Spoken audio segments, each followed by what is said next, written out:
This is the Critical Conversations podcast, a KPOV special project developed to feature unique perspectives and the courage it takes to go there, challenge mundane thought, and question the norm. Paige is here because many years ago, I think it's going on 4 already, we met in Los Angeles at a vegan business event at Olak, which is a fantastic restaurant in Los Angeles. And we, went to the event, and I see this woman standing outside. People are milling about after the event on the patio. And I see her with this basket. And I was like, what's going on here? And she had bamboo and all these recycled and green products. And we started talking and instantaneously just fell madly in love with this woman in terms of her mission, her passion. So I'm going to leave a lot of questions. I'm not going to fill in a lot of blanks here, but basically she was on the green page about sustainability and using bamboo and recycling and bringing your own napkins and your cutlery. And she's been on the vegan page, and she's going to talk about her journey. But she also, since then, talk about a fierce mama. She was going by Vegan Rama Mama back then, and she really took on this whole movement in such a passionate way. I've been vegan 21 years, and I just marvel at her level of commitment, her brilliance, her ability to host. She hosts a lot of Clubhouse events. She hosts other events. She's very involved in Jane Unchained. She books talent for them, and she'll be talking about some of the exciting developments that are happening with that, as well as she's attended vigils, which, she'll talk about that as well. She's just right there with the animals, with the environment, with the health. And she's just a very, very, very passionate activist. And I'll just end with, her activism is so warm and welcoming and humorous. One of my favorite Wednesday events is to watch her and Sherry do their Plant-Based in the Burbs show on Facebook Live, I believe. So without further ado, we welcome you, Paige. Welcome, welcome, welcome.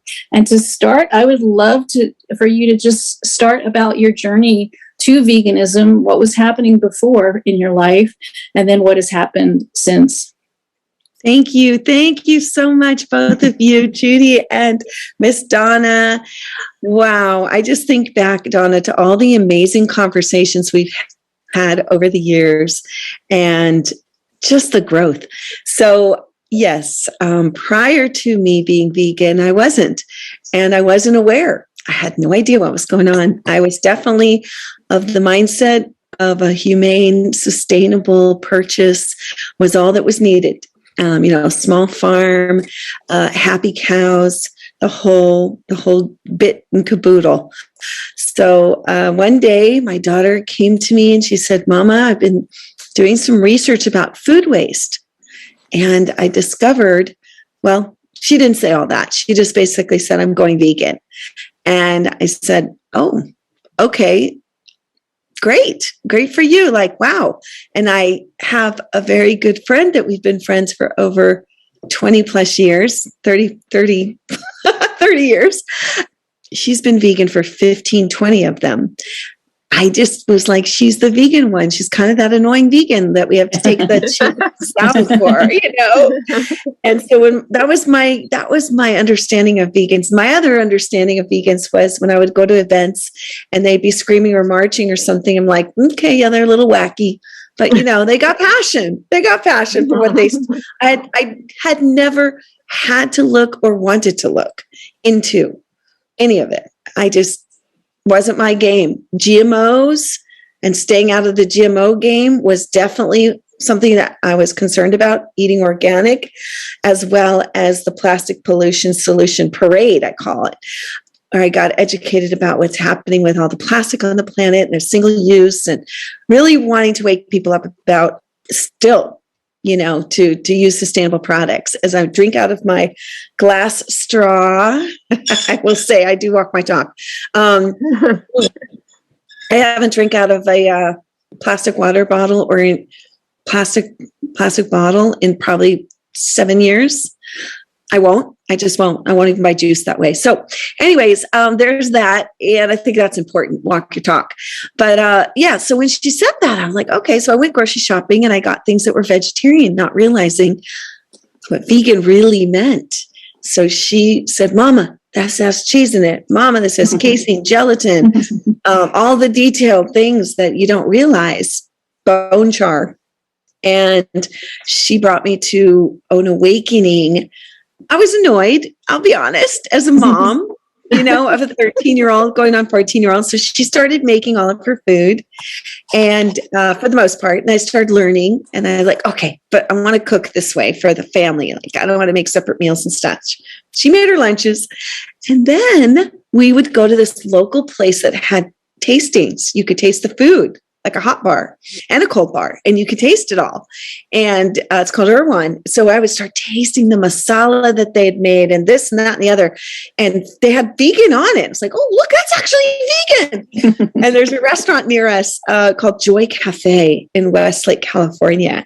And I started going there and I started eating the food. And I was like, this is really good. And they had this video monitor, and they were playing just really great messages about protein and beans and the comparison, done really kindly and everything. And then I found this tabletop book that I bought for myself, Rich Roll and his family. Oh, locally too. They live in the hills here. And I went, this is a lifestyle. Like, this whole vegan thing is a lifestyle, huh? And the last kind of, tipping point for me was I had seen bits and pieces about Cowspiracy. I kept hearing about this film, and I sat down and watched it. I said, Caitlin, will you watch it with me? And she did. And that's when I said, oh my gosh, it's like hit me like a brick, boom, like a that when it said that it takes like 6 months of showers to get one burger on a plate. That shocked me, and I wanted to know why. Why? Because I was turning off the shower on my 15-year-old son when he would take too long of a shower. So I was that mom. I was in a drought here in California. So wait, what? He can take longer showers if I stop eating animals? And then it started to make sense. I'm like, we have to give all that water to the animals to drink. Oh, and they're eating plants, and the plants need the water. Why don't we just eat the plants? Wait, we can do this? Like, whoa, this is possible? And so I came in from an environmental standpoint. I was not thinking about the animals so much at the time. My daughter was. And I asked her a couple more questions, and she said, well, I saw some videos. She wouldn't really give me the details. I was like, what are these videos? So I said, I'm going vegan October 1st. But the night before, I went and had sushi, because to me, fish didn't have feelings. I was like, fish or sushi, we're good, until I went snorkeling the next summer, and I saw these fish having relationships in schools, and, we couldn't help but think of Nemo, right? So all this to say, the journey came in from the environment.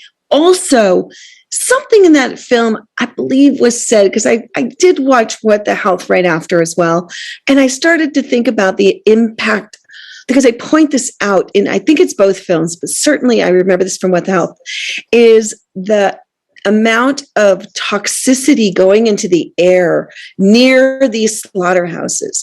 And I thought to myself, no one on this planet, it's very rare that there's someone who's consuming animals in their flesh, right, or secretions, that they are getting it from a small farm, every single drop. It's a very small percentage of people, because people travel and they go to each other's homes. And even if they don't get on a plane and fly to another country, they are consuming products. Honestly, that's like a majority of folks, right? So you can't tell me, I have people who argue with me, but sustainable, humane, small farms, that's only where I get. Okay, I saw you at a restaurant the other day. Are you telling me that restaurant is only serving humane, sustainable from some small farm? No, I'm gonna put you to test on that. That is not happening. So I knew I wasn't walking my talk. And that's what I said. Nope, I gotta go all in. I gotta go all in and figure this out. And then, I'm kind of giving you the full scoop, I went to a veg fest. I met some people, and there was something about these vigils that were happening in downtown Los Angeles. And it intrigued me. The people I spoke to about that they were going to, in the middle of the night, it was like 1 or 2 in the morning. And these trucks come in late at night, and these people gathered, and celebrities even. And I was like, what is this? So I went with a friend. We drove together. I had no idea what to expect, except for I'd heard little bits and pieces about these baby pigs come. They're 6 to 8 months, come on these trucks, and they stick their little noses out, and you can see their eyes. And then they go beyond the gates and become slaughtered and become bacon, ham, the things I was consuming still. So that was what really had me when I looked inside into their eyes and into their souls and thought, who am I to think I'm above this? That my selfish taste pleasures could kill another animal, could kill a being that has sentience and love and kindness and families and friends, that my selfish choice would be at the hands of people's social injustice and these animals, these sentient beings that wanted to live. So that was kind of how it happened for me. And then I dove in even deeper and really studied up on all the ins and outs. The vigil that you went to was at a slaughterhouse or? Yes. Okay. Yeah, a slaughterhouse. So it's very big. It's very large. It's right near downtown. And the group is the Animal Safe movement. Oh, right. That's a great group. Yeah. And the Los Angeles Animal Safe, started by Sean Munson and Amy Jean Davis, Sean Munson of Earthlings, is the largest one around the world. And they started this years ago. And I was there pretty much, right at the beginning, and then just kept going. And yeah, the Veg Fest was powerful. I got to see so many people, so many of these people enjoying food. And I got to taste food as well. And then hearing people speak. And then I was invited. So I stood up on stage. We were just about to ban plastic bags in California. And I was on that team. So my children danced with a group called Move the World Dance Activism out of Topanga Canyon, California. And that's how I learned about plastics. We all got educated about what was happening with plastics. And many people have seen the short YouTube video that has a plastic straw stuck in a turtle's mouth. And there's an activist who's, or conservationist, somebody who's there to save the turtles and pulls it out. It's very devastating, very sad. And so the kids danced for plastic pollution solutions and awareness. My kids were part of this dance troupe, and they would dance around for social causes. And that was one of them. So we were down at the La Brea Tar Pits. The children danced as part of this tar festival, multiple years and at various stages and so forth. So I got very educated in that way. So when we got onto the initiative and we learned about the banning of plastic bags here in California, our team got busy. We'd stand out there with big signs and let people know because the vote was coming. And I was at this Veg Fest where I met Jane Velez Mitchell, and I showed her the card and I said, can I get up here on stage? And she was already off stage. So I wiggled my way with John Sally, NFL and NBA basketball player, former, and wiggled my way on stage. He said, what is this? Brings me up on stage and all these people. And I said, well, here we are. We get to vote for plastic pollution, banning plastic bags. Vote, get out there and vote it. Sorry. And then that was really fun. And then a friend of mine introduced me to her again and said, would you like to do Lunch Break Live? Would you like to be our guest chef for the day? Well, I don't know if I said this, but I wasn't much of a kitchen person. I wasn't much of a cook. That's surprising. And I was just learning how to do all these things. So I'm like, sure, I can whip something up. And I was live. I did that. And then I was booked for a second one. And that's when I was in Jane's kitchen. And she said, what are you doing? And I said, well, I've given up my career as a fashion rep for a high fashion designer, clothing. And I no longer want to do that because it doesn't align with my values personally, encouraging people to buy more. I just couldn't align with that any longer. And she said, well, I'm looking for someone to help book for the cooking show and for, other interviews and so forth. That was 5 years ago. And Wow. the rest is history with that. I've been with the Jane Unchained News Network, that's what it's formally called. And we just recently launched Unchained TV, which is a streaming platform. It's a full-on network that can be available. It's, for people to download from the App Store, on their phones, as well as the Roku Fire Stick, Amazon Fire Stick, Samsung TVs. You just go see if you can stream it. It's all free content. So that is wonderful.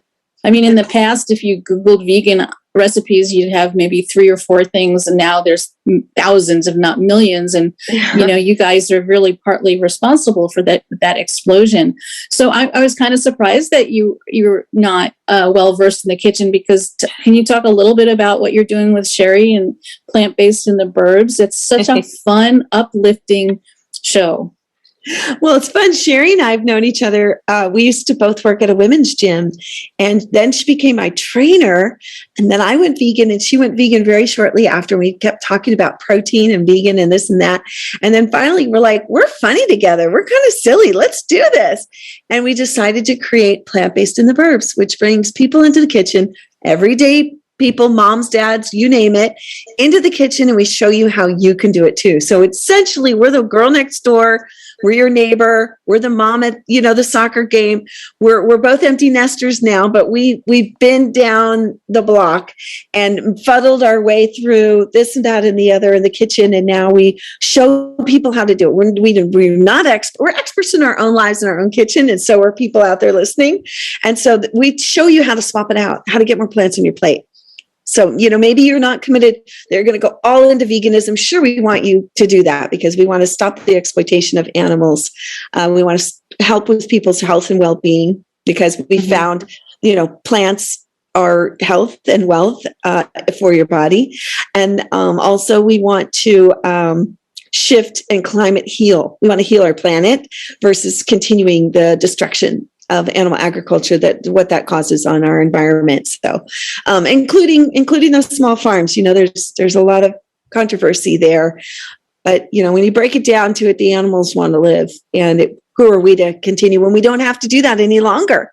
Now, there are nuanced situations, right? And I'm not going to, I'm talking to those majority. We're talking about the majority of people who can make a shift and a change. It's time. It's time now. Do it for the planet. Do it for your own health, and do it for our future and our children's future. We're going to leave this planet a mess if we don't get on this now, folks. Yes. So get educated, get informed, learn for yourselves, and do the responsible thing. We've already wrecked this planet so much.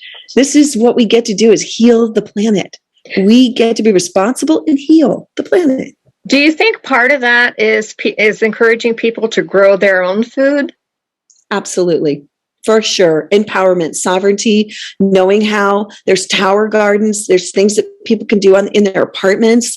There are so many options of things that are available. You just have to get resourceful. There's community gardens, people in neighborhoods. But, I'm not going to speak to each individual, but the person who lives where you live, in your own shoes, in your own place, wherever you stay, whatever you do, get educated, get informed. There's so many initiatives now, and they're around the world. I happen to be in the Clubhouse app, which is an audio app, and I'm meeting people from around the world that are creating initiatives and projects to help people do this. It's called the Clubhouse app? It is. Yeah. And what exactly is that? I've not heard of it.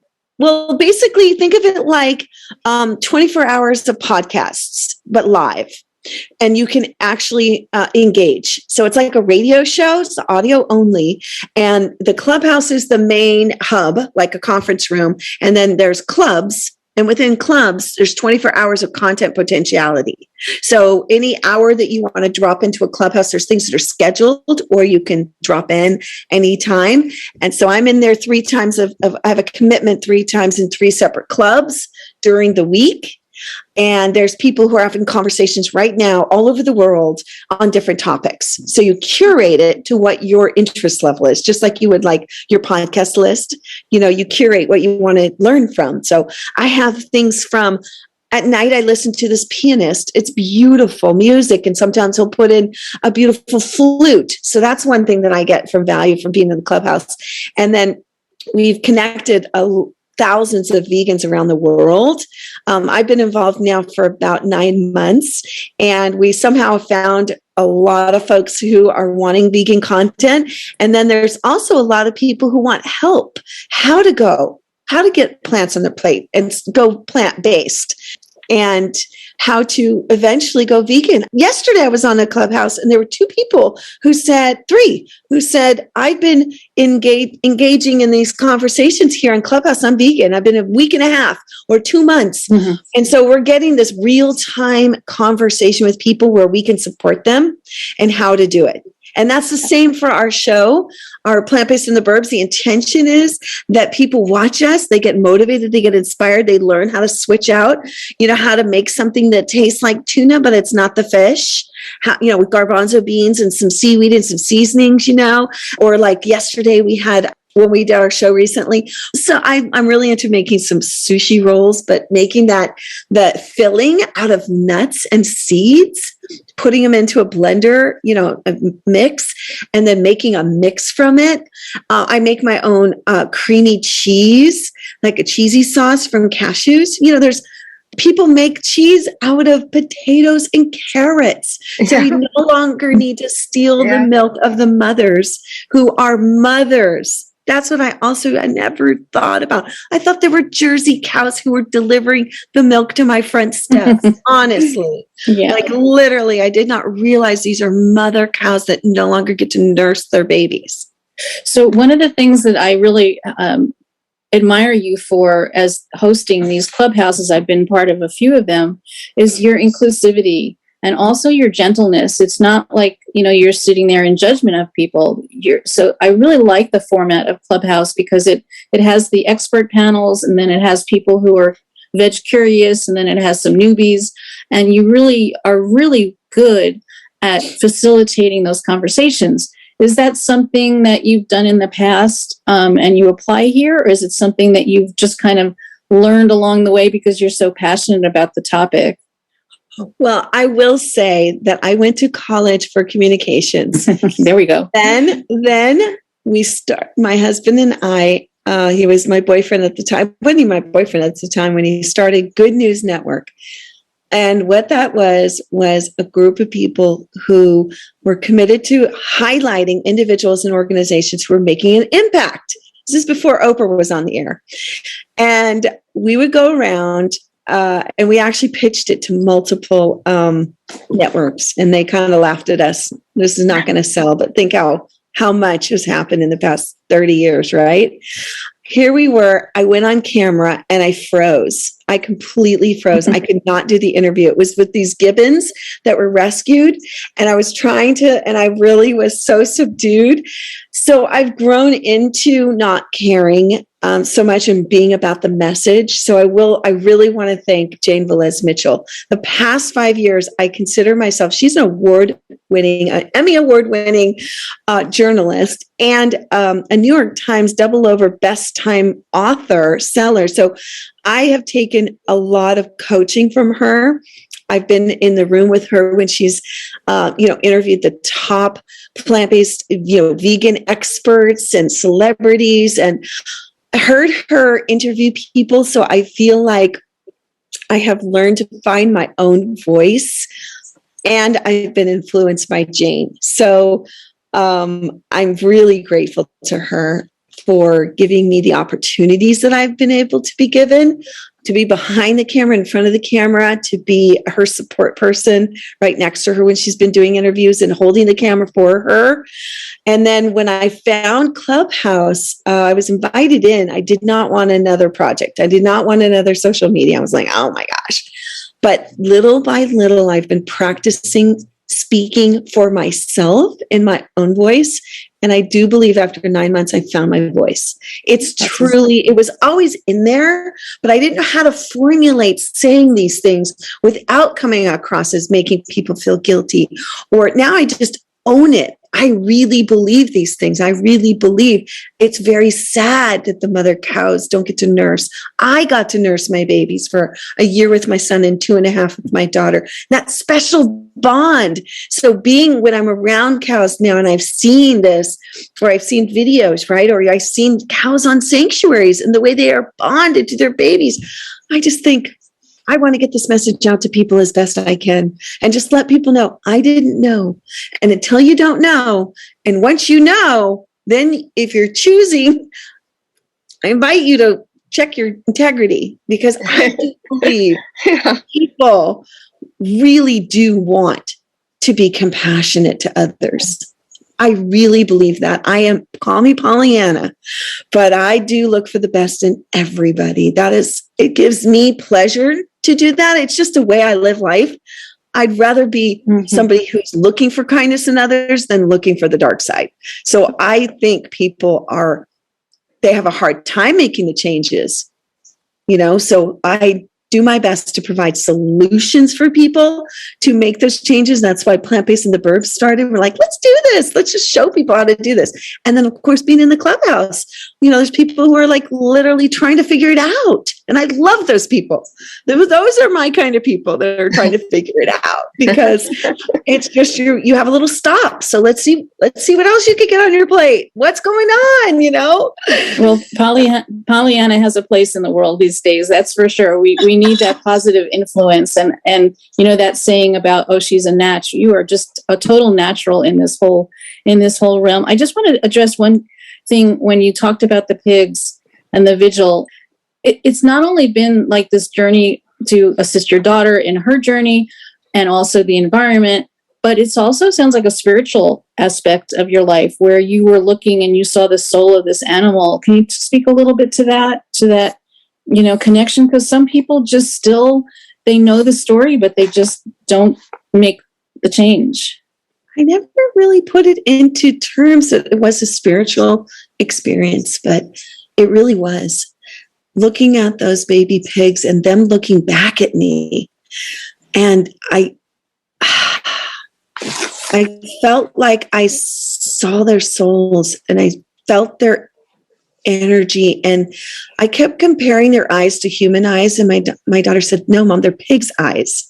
I didn't get that term speciesism, but I was able to relate to them that somehow that made me feel that they had meaning rather than they just have the right to live. And I needed to work through that process of, I didn't even see pepperoni as an animal, right?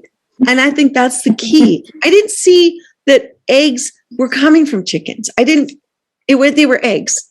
It was food.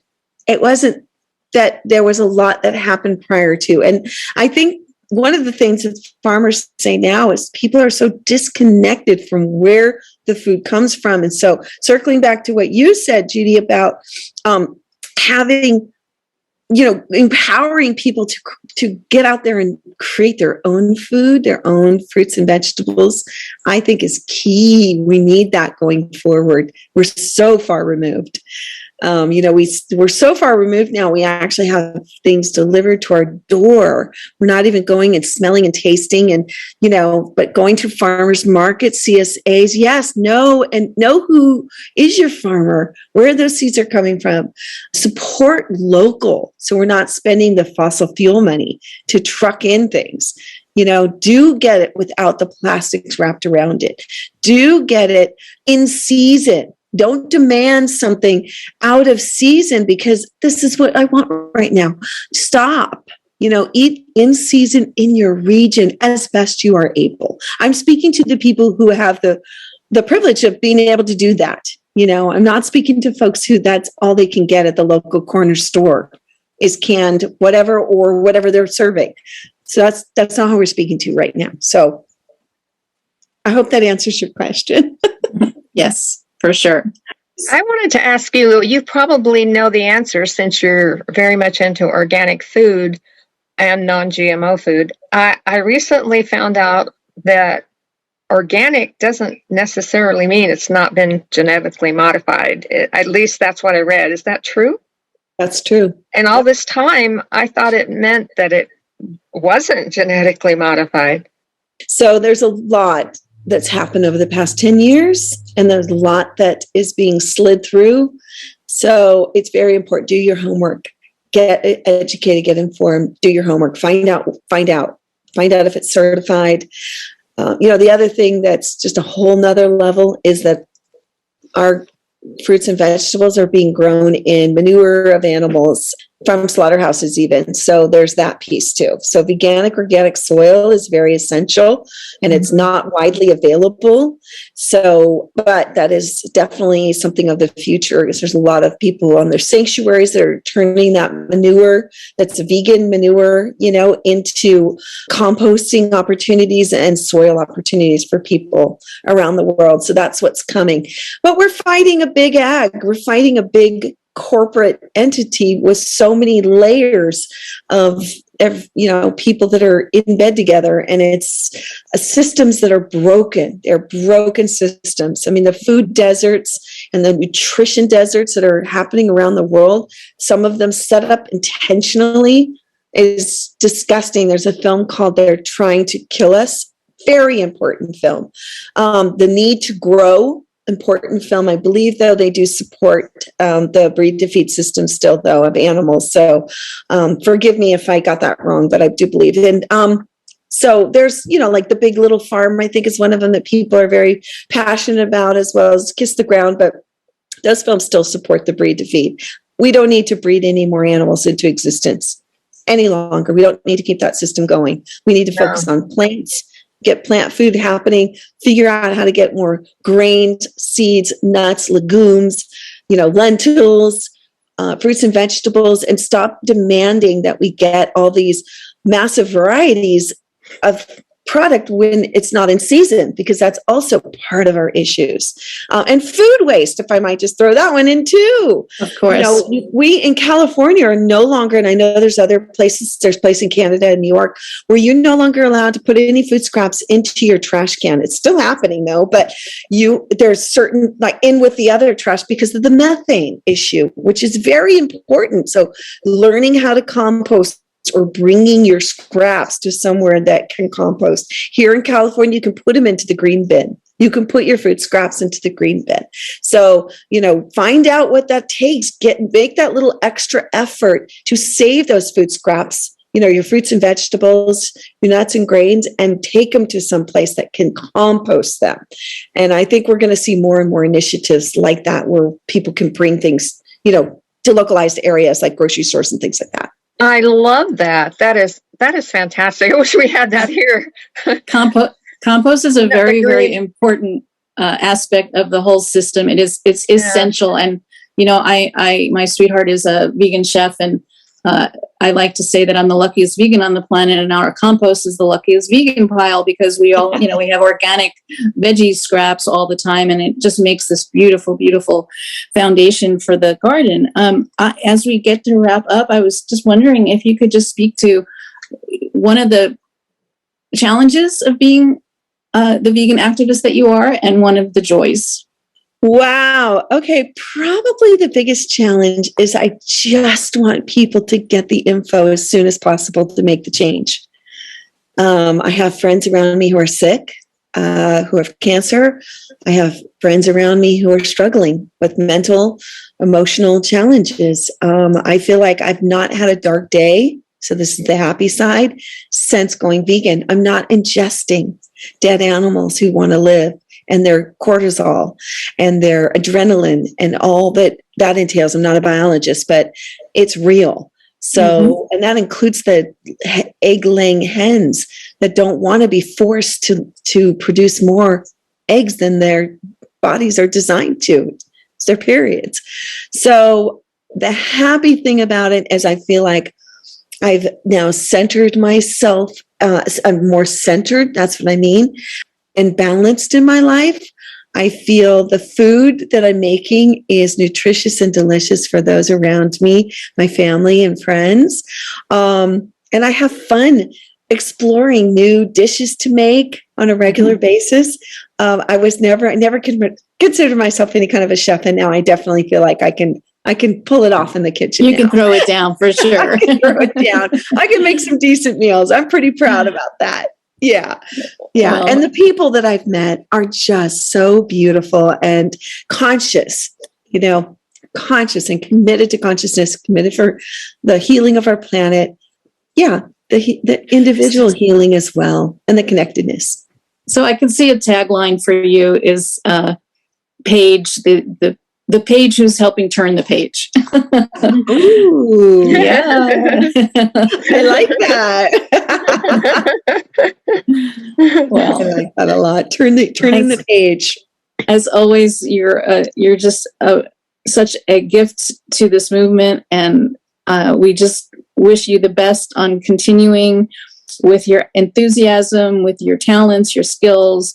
And the other thing I really appreciate about you is when you're doing plant-based in the burbs and you're showing people, look at this cucumber. It's like, I get like that. And so there are other people out there like me that goes crazy about vegetables, as Judy does too. And we are so honored to have you here. Yes, I really appreciate your inspiring demeanor, and you're also witty and funny. Thank you so much for using all of your talents to help animals. Well, that's what we all get to do. We all have individual talents. And when you find them, and I will say one more thing, I prayed hard that I would figure this out because I didn't know.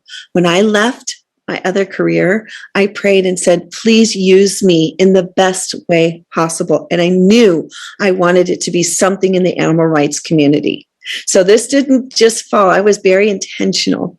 And then, so answer the call, make that commitment, take that step, go to that engagement where you maybe, get on that Zoom with somebody because it may lead you to the next. Just trust your instincts, trust yourself, and take those actions forward. So well, your prayers were answered. That's for sure. Prayers were answered. And it's not without challenge, for sure. I have lots of challenges, but we're doing it. And it's so exciting to get more content out to people free, which makes me very happy. So, well, thank you so much. Thank you both. And thank you, listeners. Whoever's listening, we appreciate you because your time is valuable. And thank you for being willing to listen. So, peace and plants, y'all. You've been listening to a KPOV Critical Conversation.